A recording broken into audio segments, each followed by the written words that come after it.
English pas. Moi non, je dis azo sekanga pour ngaza kotengama. Menga nazo yebisa ye. Menga ngaza kotengama te. Ponga tangu na botama ki ba parents nanga balobisanga lingala te. Balobisanga ba kolisanga na français. Na lubaka lingala te. Siko linga yanga eza ya koyokola. Nazo nanu koyokola lingala oyo. Atika kosekanga atianga motema pona kende liboso. Eza nini? Give me heart. Put heart here. Siko Gigi. Obotama wapi? Nga esika na botama eza en tout cas ba villageois baza ebele. Eza mboka ba villageois. Na mboka ni. Na kotanga kwa mwana te. Pona lingi ko sopisa batu wana te. Mais eza mboka ya ba villageois. La sengi bolimbi eza mboka ya villageois. Baza batu ya Nzambe. To banga Nzambe bande kwa haleluya to banga Nzambe. Oza muta ekolo nini Gigi? Naza muluba. Nzambi wali, Nzambi abukole, bela kaembe. Chumi. Loba na lingala mke. Tulibisa biso na. Nazo loba na lingala. Tozali wapi awa na? Natindi Tozali na mboka nini? Awa toza za Lola. Za Lola. Toza Avenue Lola. Na mboka nini? Na mboka Non, photo c'est...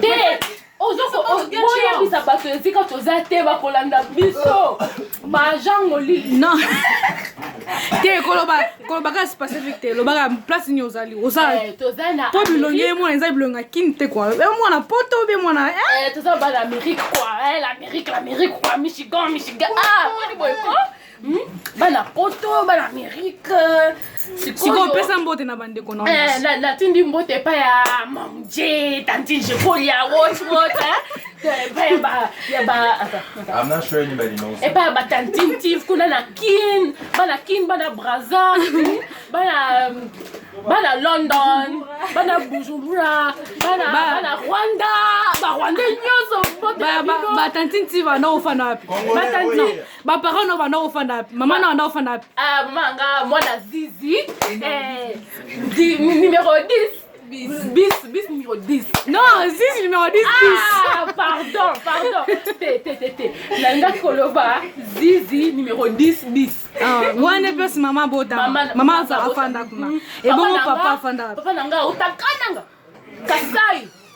Kasai occidental. Sikoyo abotama na Kinshasa akenda na Kananga. Na bakwa kunde. Esika mama na ina papa na yeba uta. Nde akola wana en tout cas tango abimaki na école secondaire tango abanaki école secondaire akena Lubumbashi na kosi. OK, merci beaucoup. Azela na félicité. Akena Bukavu nde atangi wana azalaki koyebisa biso tango. Merci beaucoup Gigi. Émission na biso yoke na suka. Liebisa biso liloba suka. Papa Fred na Bukavu. Gigi. Batu bai papa Fred Gigi. Na Kisangani papa. Le temps. Papa Fred Gigi. Pesa batu ba mbote. Mbote na kombo na Yesu. Ba mamje na Nairobi na Kenya na ba tantintif kuna na Kinshasa. Ba papa Omer ba Carré. Liloba suka tokoma na suka. Liloba suka moi message no pesi kuna ba congolais surtout ba congolais jeunes. Message na ba jeunes congolais. Eza to bongisa langue ya mboka na biso te. To bongisa. Pardon. Omoni. Soki to bandi koloba, ato yebi na kolanga. Tu te fais la honte, je mets ça à YouTube. Tu as pas fait tu me fais la honte, je mets ça à YouTube. You guys forgive this YouTube. I'm gonna just watch it. Okay, we call it good. Thank you very much.